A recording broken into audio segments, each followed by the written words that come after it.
जो कि पहली बार इतिहास में हुआ कि मुख्यमंत्री ने खुद अपने खाते में 4 लाख रुपए लिए और अपने भाई के खाते में 12 लाख रुपए डाले। पहली बात तो ये है कि वो क्रशर 2024 से बंद है। अगर मुझे माइनिंग विभाग ने कोई नोटिस भेजा होता कि आपने गड़बड़ी की है, आपने राजकीय कोष में कोई घाटा अगर मेरी वजह से हुआ है, तो माइनिंग विभाग मुझे नोटिस देता, मैं उसका जवाब देता और अगर मैंने अगर ऐसा किया होता तो मैं वो फाइन भी देता। आज सरकार और सरकार के नुमाइंदे इतने गिर गए हैं कि इनको मुझे लगता है मेरे सिवाय कोई नहीं दिखता है किस तरह से इसके परिवार को तंग किया जाए, और इसमें ये दिन रात इसी काम में लगे हुए हैं। 2 लाख रुपए की जमीन 6.5 करोड़ में बेची HRTC का। मैंने कहा कि जो 50,000 की जमीन है उसको 18 लाख रुपए उन्होंने IPH विभाग से लिए कि इन्होंने इनकी धर्मपत्नी ने देरा विधानसभा क्षेत्र में चुनावों में कैश फॉर वोट किया। मैंने विधानसभा के अंदर ये बोला, शायद इस वजह से मुझे और मेरे परिवार को जो है।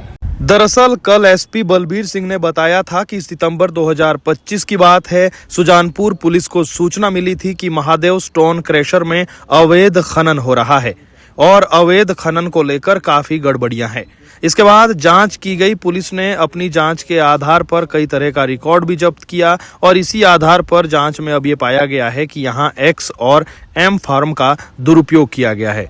करीब 45,000 मीट्रिक टन रेत बजरी बिना सरकार को रॉयल्टी दिए बेची गई, जिससे सरकार को 36 लाख रुपए से अधिक का सीधा नुकसान हुआ। खनन के दौरान सरकारी नियमों का यहाँ पालन नहीं किया जा रहा था, ऐसा पुलिस का कहना है। इसे लेकर हमीरपुर थाने में कई धाराओं के तहत FIR दर्ज की गई है। उधर स्टोन क्रशर FIR मामले में कोर्ट में विधायक आशीष शर्मा आज पेश हुए। उन्होंने कहा कि राजनीतिक मंशा से सरकार के नुमाइंदों द्वारा उन्हें दबाने की कोशिश की जा रही है। सरकार के खिलाफ आवाज उठाने पर परिवार को भी परेशान किया जा रहा है।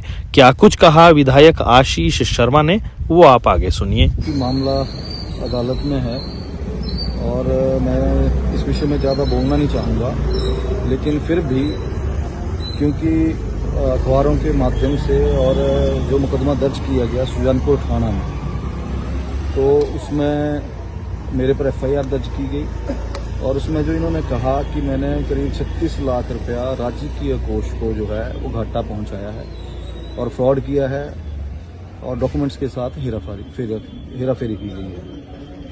पहली बात तो ये है कि वो क्रशर 2024 से बंद है और 2022-23 का मामला पुलिस विभाग ने ये निकाला है। पहले तो मैं पुलिस विभाग से पूछना चाहूँगा कि क्या पुलिस विभाग GST के मामले भी खंगालेगा? क्या पुलिस विभाग इनकम टैक्स के मामले भी खंगालेगा? जबकि सुप्रीम कोर्ट की गाइडलाइन है कि जिस विभाग के अंडर ये चीज़ें हैं वही विभाग उसकी छानबीन करता है। अगर मुझे माइनिंग विभाग ने कोई नोटिस भेजा होता कि आपने गड़बड़ी की है, आपने राजकीय कोष में कोई घाटा अगर मेरी वजह से हुआ है, तो माइनिंग विभाग मुझे नोटिस देता, मैं उसका जवाब देता और अगर मैंने अगर ऐसा किया होता तो मैं वो फाइन भी देता। लेकिन केवल और केवल राजनीतिक मंशा से आज सरकार और सरकार के नुमाइंदे इतने गिर गए हैं कि इनको मुझे लगता है मेरे सिवाय कोई नहीं दिखता है कि किस तरह से इसकी छवि को धूमिल किया जाए, किस तरह से इसके परिवार को तंग किया जाए, और इसमें ये दिन रात इसी काम में लगे हुए हैं। ये मुकदमे भी इसलिए किए जा रहे हैं क्योंकि हम सरकार के विरुद्ध बुलंद आवाज रखते हैं और सरकार की जो नाकामियां हैं उनको जनता के बीच में रखते हैं। ये मुकदमे इसलिए किए जा रहे हैं क्योंकि मैंने विधानसभा के अंदर मुख्यमंत्री के भ्रष्टाचार के मामले हमेशा उजागर किए, चाहे वो उन्होंने जमीन के चाहे 2 लाख रुपए की जमीन 6.5 करोड़ में बेची HRTC का, उसके ऊपर सरकार ने कोई जवाब देना उचित नहीं समझा। मैंने कहा कि जो 50,000 की जमीन है उसको 18 लाख रुपए उन्होंने IPH विभाग से लिए, जो कि पहली बार इतिहास में हुआ कि मुख्यमंत्री ने खुद अपने खाते में 4 लाख रुपए लिए और अपने भाई के खाते में 12 लाख रुपए डाले।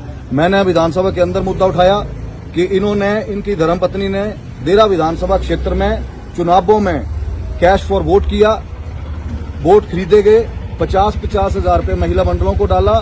मैंने विधानसभा के अंदर ये बोला, शायद इस वजह से मुझे और मेरे परिवार को जो है ये लोग जो हैं ये चाहते हैं कि किसी न किसी तरह दबाया जाए।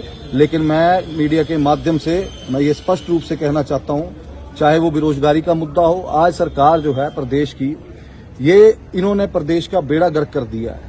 भ्रष्टाचार चरम सीमा पे चला है। अगर कोई पत्रकार बोलता है उसके ऊपर मुकदमे किए जाते हैं, अगर कोई बुद्धिजीवी वर्ग का बोलता है तो उसके ऊपर मुकदमे किए जाते हैं। इवन जो बच्चे हैं अगर इनके विरुद्ध आवाज उठाते हैं तो उनके ऊपर भी मुकदमे किए जाते हैं। ये बड़े दुर्भाग्य की बात है कि प्रदेश सरकार के पास और कोई काम रहा नहीं है और जिस तरह से सरकार चली है, अगर हम देखें ये इनको ये कार्य नहीं रह गया है कि लोगों का उत्थान किस तरह से करना है।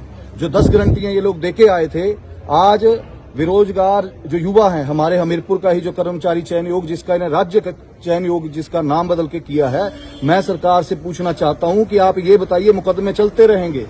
हम भी क्षमता रखते हैं मुकदमे झेलने की, लेकिन मैं सरकार से पूछना चाहता हूं कि ये जो राज्य चयन योग आपने किया है, यहाँ पे आज दिन तक आपने कितनी भर्तियां की है पिछले 3 वर्षों में? कितने महिलाओं को आपने 1500 रुपए दे दिए हैं? कितने बेरोजगार आज सड़कों पे घूम रहे हैं? पेंशनर जो हैं वो सड़कों पे घूम रहे हैं। सहारा पेंशन जो गरीब का हक था, जो व्यक्ति बीमारियों से जूझ रहा था, जो बेड रिडन था, वो आज 3000 रुपया जो जयराम जी की सरकार ने पीछे लगाया था, वो आज भी वो व्यक्ति वो 3000 रुपये का इंतजार कर रहा है। पिछले 1.5 वर्षों से उसको वो पैसा नहीं आ रहा है। पूरा का पूरा पैसा खाया जा रहा है। और पिछले कल तो मैंने अभी पत्रकार और न्यूज़पेपर के माध्यम से पढ़ा कि करीब 170 करोड़ रुपया जो है पंचायतों का, उसका कोई लेना देना ही नहीं है कि कहां पे खर्चा किया गया है। मैं समझता हूं कि भ्रष्टाचार के विरुद्ध सारे प्रदेश को एक होकर इनसे लड़ाई लड़नी पड़ेगी और हम इस लड़ाई में चले हुए हैं। इन्होंने जो करना है ये सोचे दबेंगे तो हम दबने वाले नहीं हैं। हमीरपुर की जनता साथ है और उन्होंने उपचुनाव में भी मोहर लगा के अपना आशीर्वाद दिया है और आगे भी ये लड़ाई जारी रहेगी।